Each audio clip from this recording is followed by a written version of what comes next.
শিশুরা হা করে কেন ঘুমায় আজকের ভিডিওতে অল্প কিছু বিষয় জানেন। নাকের মাংস বৃদ্ধি থাকলে আপনার সন্তান ঘুমাইলে ব্রেইনে অক্সিজেন কম পৌঁছালে সেই অক্সিজেন কারেকশন করার জন্য মুখ খুলে হা করে ঘুমাতে পারে। যে বাচ্চাদের নাকের পিছনে পলিপ থাকে, নাকের ভেতরের দিকে টনসিল বড় থাকে, যেটিকে মেডিকেল সায়েন্সে অ্যাডিনয়েড বলা হয়, অ্যাডিনয়েডের সমস্যার জন্য সবচেয়ে কমনলি বাচ্চা হা করে ঘুম হয়।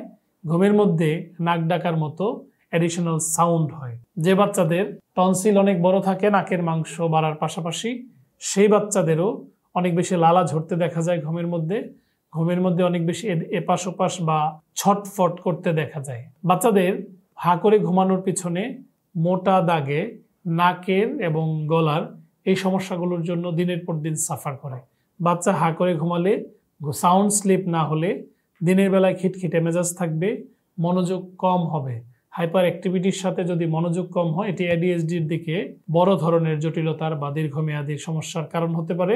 আপনার সন্তানের ঘুমে অসুবিধা হলে খাবারে অরুচি, ওজন ঠিকমতো নাও বাড়তে পারে। আপনার সন্তানের হা করে ঘুমানো, ঘুমের বিরক্তি করলে বড়দের আপনার ঘুমের অসুবিধা হতে পারে। দীর্ঘমেয়াদী বাচ্চার হা করে ঘুমানোর আজকেই সমাধান চেষ্টা করুন। ডাক্তার শফিক আজকে এ পর্যন্ত। আল্লাহ হাফেজ।